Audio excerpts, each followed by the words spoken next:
जय श्री कृष्ण दोस्तों। आज मैं फिर एक नया रहस्य लेकर आई हूँ आपके लिए। अगर मैं आपसे कहूँ कि महाभारत के सबसे रहस्यमय क्षणों में से एक ऐसा भी क्षण था जिसके बारे में बहुत कम लोग जानते हैं, एक ऐसा संवाद जो अगर उसी समय सबके सामने आ जाता तो शायद इतिहास की दिशा ही बदल जाती। क्या आप विश्वास करेंगे? कहा जाता है कि जब युद्ध अपने सबसे भयानक मोड़ पर पहुंच चुका था और मृत्यु चारों ओर अपना तांडव कर रही थी, तब द्रोणाचार्य ने अपने अंतिम समय में केवल एक व्यक्ति को अपने पास बुलाया था और वह व्यक्ति था कर्ण। जी हाँ, कर्ण। आखिर क्यों क्यों उन्होंने कर्ण को अपने पास बुलाया? ऐसा क्या था जो उन्होंने दुर्योधन, अश्वत्थामा, कृपाचार्य या किसी अन्य महारथी से नहीं कहा? कौन सा ऐसा रहस्य था जिसे उन्होंने जीवन भर अपने हृदय में छिपा कर रखा था? आज की इस रहस्यमयी कल्पनात्मक कथा में हम आपको एक एक करके हर उस घटना से रूबरू कराएंगे जिसने इस संवाद को इतना अद्भुत बना दिया। सबसे पहले जानेंगे कि द्रोणाचार्य ने अंतिम समय में केवल कर्ण को ही क्यों बुलाया। फिर जानेंगे कि उन्होंने अपने जीवन का सबसे बड़ा पछतावा क्यों स्वीकार किया। उसके बाद सामने आएगा वह रहस्य जिसने कर्ण के वर्षों पुराने घावों को फिर से ताज़ा कर दिया था। और अंत में आपको ऐसी बात सुनने को मिलेगी जिसे सुनकर शायद आपके भी रोंगटे खड़े हो जाएंगे। इसलिए इस कथा को अंत तक अवश्य देखिएगा और सुनिएगा, क्योंकि आखिरी रहस्य पूरी कहानी का सबसे महत्वपूर्ण हिस्सा है। और वीडियो को लाइक कीजिएगा और शेयर कीजिए और चैनल को सब्सक्राइब कर लीजिए, क्योंकि हम ऐसी ही कहानियाँ लेकर आते हैं। तो चलिए सबसे पहले शुरू करते हैं। कुरुक्षेत्र की धरती का युद्ध का 15वां दिन समाप्त हो चुका था। सूर्य अस्त हो चुका था और पूरा आकाश रक्तिम लालिमा से भर गया था। ऐसा प्रतीत हो रहा था मानो स्वयं आकाश भी इस महायुद्ध के रक्तपात का साक्षी बनकर शोक मना रहा हो। चारों ओर टूटे हुए रथों के पहिए बिखरे पड़े थे। कहीं घोड़ों की अंतिम हिनहिनाहट सुनाई दे रही थी तो कहीं घायल हाथियों की करुण गर्जना वातावरण को और भी भयानक बना रही थी। युद्ध भूमि पर बिखरे हुए थे अस्त्र शस्त्र डूबते सूर्य की अंतिम किरणों में चमक रहे थे। धूल, धुएं और रक्त की मिली जुली गंध ने पूरे वातावरण को भारी बना दिया था। हवा में ऐसी निस्तब्धता थी कि किसी घायल सैनिक की धीमी कराह भी दूर तक सुनाई दे रही थी। इसी भयावह वातावरण के बीच कर्ण अपने शिविर के बाहर अकेला बैठा हुआ था।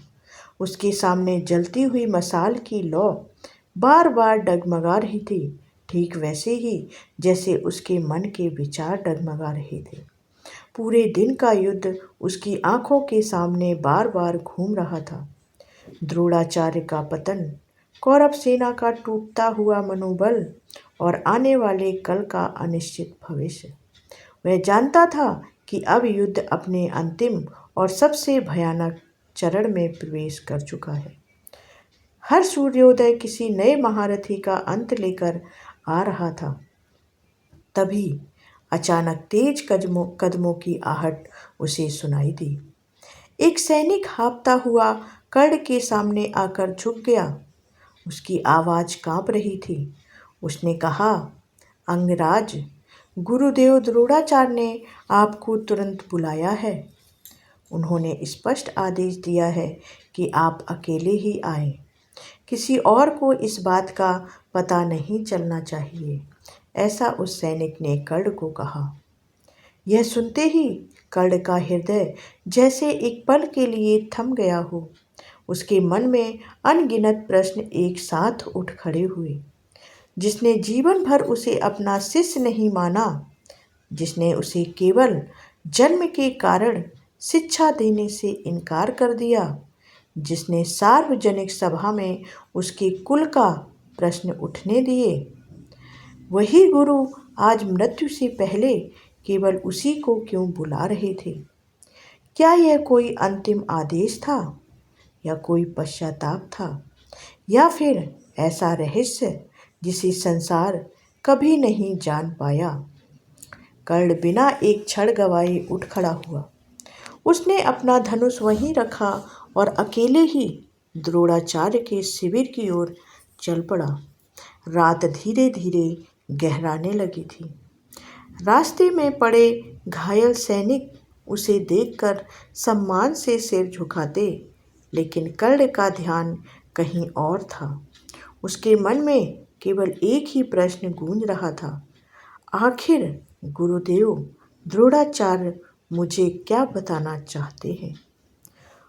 कुछ ही देर बाद वह उस शिविर के सामने पहुंचा जहां कभी आर्यावर्त के सबसे महान गुरु अपने शिष्यों को युद्ध कला का ज्ञान दिया करते थे। आज वही शिविर असामान्य रूप से शांत था। बाहर पहरा तो था, लेकिन किसी के चेहरे पर पहले जैसा आत्मविश्वास नहीं था। कर्ण ने धीरे से भीतर प्रवेश किया। द्रोणाचार्य भूमि पर बिछे एक साधारण आसन पर लेटे हुए थे। उनके शरीर पर अनेक घाव थे। चेहरे पर थकान स्पष्ट दिखाई दे रही थी, लेकिन उनकी आंखों का तेज अभी भी वैसा ही था जैसा वर्षों पहले गुरुकुल में हुआ करता था। कर्ण ने आगे बढ़कर मौन प्रणाम किया। कुछ क्षण तक दोनों के बीच ऐसी खामोशी रही जिसमें वर्षों का इतिहास समाया हुआ था। फिर द्रोणाचार्य ने धीरे से आंखें खोली और कहा, आ गए कर्ण? मुझे पता था कि तुम अवश्य आओगे। कर्ण ने विनम्र स्वर में उत्तर दिया, गुरुदेव आपने मुझे स्मरण किया, यह मेरे लिए आश्चर्य की बात है। आदेश दीजिए, आप क्या कहना चाहते हैं। द्रोणाचार्य ने गहरी सांस ली। उनकी आवाज़ पहले से भी अधिक धीमी हो चुकी थी। बोले, कर्ण आज मैं तुमसे वह बात कहने जा रहा हूँ जिसे मैंने अपने जीवन भर किसी से नहीं कहा।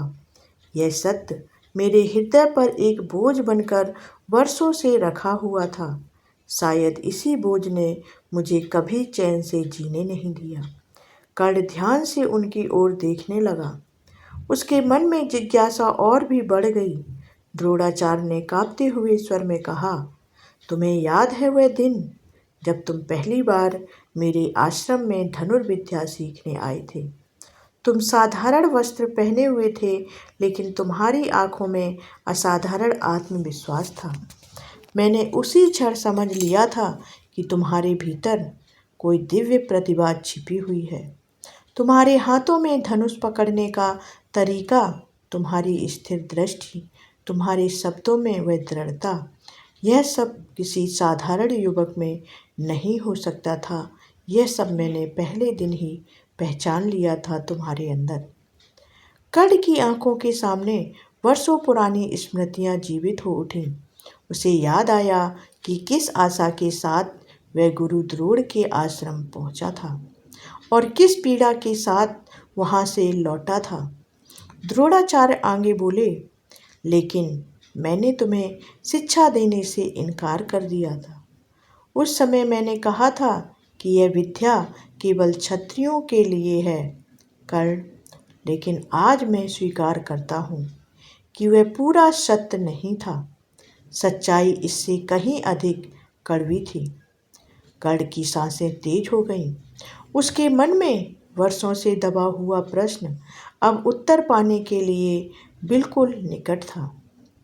द्रोणाचार्य ने कांपते हुए कहा, मैं तुमसे इसलिए नहीं डरा कि तुम सूत पुत्र कहलाते थे।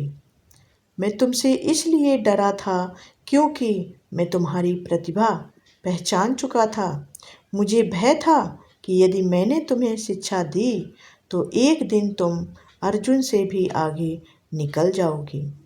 मैं अपने प्रिय शिष्य को संसार का सर्वश्रेष्ठ धनुर्धर बनाना चाहता था। उसी मोह ने मुझे अंधा कर दिया था, इसलिए मैंने तुम्हें शिक्षा नहीं दी थी।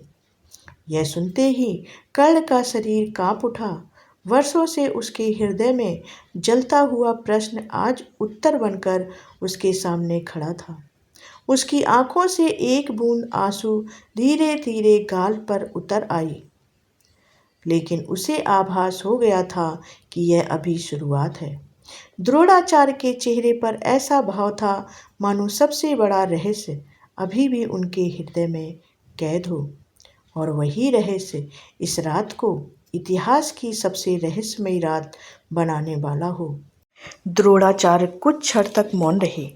ऐसा प्रतीत हो रहा था मानो वर्षों से दबा हुआ प्रत्येक शब्द उनके हृदय पर भारी पत्थर की तरह रखा हो। फिर उन्होंने धीरे धीरे कहा, कर्ण, लेकिन यह केवल मेरे अपराध का एक भाग है। जो बात अब मैं तुम्हें बताने जा रहा हूँ वही वह कारण है जिसके लिए मैंने तुम्हें अंतिम बार अपने पास बुलाया है। यदि यह सत्य आज भी मेरे साथ चला गया तो मैं कभी शांति नहीं पा सकूंगा। कर्ण की आंखें द्रोणाचार्य के चेहरे पर टिक गईं। वह समझ चुका था कि अब कोई असाधारण रहस्य सामने आने वाला है। द्रोणाचार्य बोले, तुम्हें याद होगा कि जब तुमने पहली बार हस्तिनापुर की रंगभूमि में अर्जुन को चुनौती दी थी, तब मैंने तुमसे तुम्हारा कुल पूछा था। उस दिन सबने यही समझा कि मैंने तुम्हें केवल इसलिए रोक दिया क्योंकि तुम सूत पुत्र कहलाते थे। लेकिन उस दिन मेरे भीतर एक और युद्ध चल रहा था। तुम्हारे चेहरे को देखते ही मेरे मन में एक विचित्र अनुभूति हुई थी। ऐसा लगा जैसे तुम्हारे भीतर कोई ऐसा तेज है जिसे मैं पहचान तो रहा हूँ लेकिन समझ नहीं पा रहा हूँ। कर्ण ध्यान से सुन रहे थे। उनके भीतर वर्षों की पीड़ा और जिज्ञासा एक साथ जाग उठी थी। द्रोणाचार्य ने आगे कर्ण से कहा, कुछ वर्षों बाद मुझे एक ऐसा संकेत मिला जिसने मेरे मन को और अधिक विचलित कर दिया था। मुझे ज्ञात हुआ था कि तुम साधारण जन्म वाले नहीं हो। तुम्हारे जीवन में कोई ऐसा रहस्य छिपा है जो एक दिन पूरे आर्यावर्त का इतिहास बदल सकता है।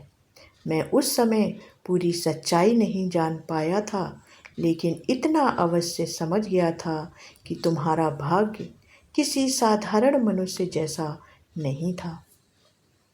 कर्ण ने आश्चर्य से पूछा, यदि ऐसा था तो आपने मुझे कभी अपने पास क्यों नहीं बुलाया, क्यों नहीं बताया? आपने मुझे सत्य क्यों नहीं बताया, क्यों छिपाया मुझसे सब कुछ? द्रोणाचार्य ने आंखें बंद कर ली। उनकी पलकों के कोनों से आंसू बह निकले। क्योंकि मैं हार गया था कर्ण, मैं अपने ही अहंकार से हार गया था। मैं गुरु होकर भी निष्पक्ष नहीं रह सका। मैं अर्जुन को संसार का सर्वश्रेष्ठ धनुर्धर देखना चाहता था। मैं यह स्वीकार ही नहीं कर पाया कि कोई दूसरा उससे आगे निकल सकता है। आज जब मृत्यु मेरे सामने खड़ी है तब मुझे समझ में आ रहा है कि गुरु का धर्म किसी एक शिष्य से मोह करना नहीं होता, बल्कि हर योग्य शिष्य को समान अवसर देना होता है। कर्ण के हृदय में वर्षों से जमा हुआ क्रोध जैसे धीरे धीरे पिघलने लगा हो। उसने पहली बार द्रोणाचार्य को एक महान गुरु नहीं बल्कि अपनी भूलों से टूटे हुए एक साधारण मनुष्य के रूप में देखा था। कुछ क्षण बाद द्रोणाचार्य ने फिर कहा, कर्ण, क्या तुम्हें कभी ऐसा लगा कि तुम्हारे साथ बार बार अन्याय हुआ?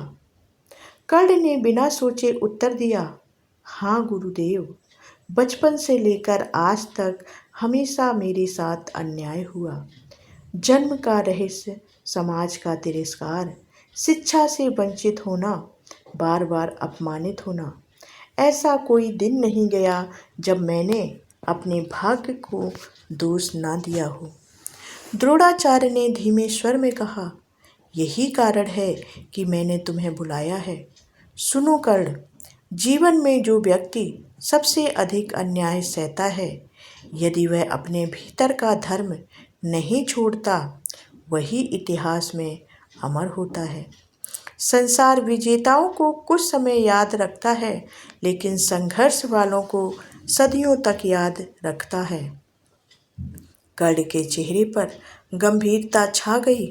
द्रोणाचार्य बोले, तुम्हें लगता है कि मैंने तुम्हारा मार्ग रोक दिया, लेकिन कभी कभी ईश्वर एक द्वार इसलिए बंद करते हैं ताकि मनुष्य उस मार्ग पर जाए जो उसके लिए पहले से निर्धारित है।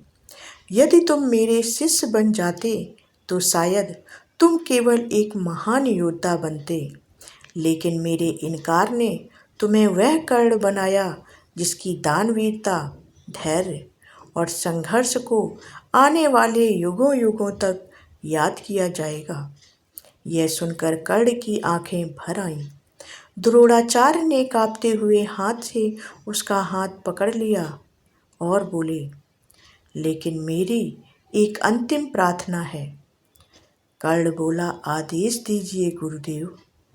यदि कल तुम्हें अवसर मिले, ऐसा द्रोणाचार्य ने बोला, तो अपने मित्र को सत्य अवश्य बताना कि सच्चा मित्र वही होता है जो अधर्म के मार्ग पर चलने से रोके। मित्रता का अर्थ केवल साथ देना नहीं, बल्कि सही समय पर सच कहना भी होता है। कर्ण कुछ क्षण मौन रहा। उसने धीरे से कहा, मैं प्रयास अवश्य करूंगा गुरुदेव, लेकिन अब युद्ध उस मोड़ पर पहुंच चुका है जहां से लौटना बहुत कठिन है। द्रोणाचार्य मुस्कुराए, मुझे इसका आभास है। फिर भी मनुष्य का धर्म प्रयास करना है और हमेशा प्रयास करते रहना होता है, परिणाम नहीं होता। इसके बाद उन्होंने बहुत ही धीमे स्वर में कहा, और अब मैं तुम्हें वह अंतिम बात बताता हूँ जिसके लिए मैंने तुम्हें यहाँ पर बुलाया था। कर्ण की सांसें थम गईं। द्रोणाचार्य बोले, कर्ण, तुम्हारी सबसे बड़ी विजय अर्जुन को हराना नहीं होगी। तुम्हारी सबसे बड़ी विजय यह होगी कि संसार तुम्हें तुम्हारे जन्म से नहीं, तुम्हारे कर्मों से याद रखेगा। हजारों वर्ष बाद भी जब कोई मनुष्य अपने जीवन में अपमान, असफलता और अन्याय से टूटेगा, तब वह तुम्हारी कथा पढ़कर फिर से खड़ा होगा। तुम्हारा शरीर नश्वर है, लेकिन तुम्हारा चरित्र अमर होगा। यह सुनते ही कर्ण की आंखों से आंसुओं की धारा बह निकली। उसने झुककर द्रोणाचार्य के चरण स्पर्श किए। द्रोणाचार्य ने कांपते हुए हाथ से उसके सिर पर स्पर्श किया और कहा, आज मैं तुम्हें शिष्य नहीं, बल्कि अपने जीवन की सबसे बड़ी सीख मानता हूँ। मैंने तुम्हें शिक्षा नहीं दी, फिर भी तुमने मुझे मृत्यु के अंतिम क्षणों में धर्म का वास्तविक अर्थ सिखा दिया। इतना कहकर उन्होंने धीरे धीरे अपनी आंखें बंद कर ली। उनके चेहरे पर वर्षों बाद एक गहरी शांति दिखाई दे रही थी। शिविर में फिर से सन्नाटा छा गया। कर्ण कुछ देर तक वहीं बैठा रहा। उसके मन में वर्षों का क्रोध, अपमान और पीड़ा जैसे शांत हो चुकी थी। वह धीरे धीरे बाहर निकला। रात का आकाश तारों से भर चुका था। उसने ऊपर देखा और मन ही मन कहा, शायद मनुष्य का जन्म उसके हाथ में नहीं होता, लेकिन उसका चरित्र अवश्य उसके अपने हाथ में होता है। अगली सुबह युद्ध फिर से आरंभ हुआ। इतिहास ने अपना मार्ग लिया, लेकिन उस रात हुआ वह संवाद कर्ण के हृदय में अंतिम क्षण तक जीवित रहा।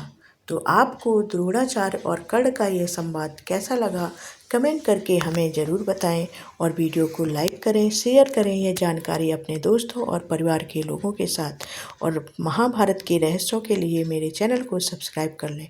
मिलते हैं अगले रहस्य के साथ।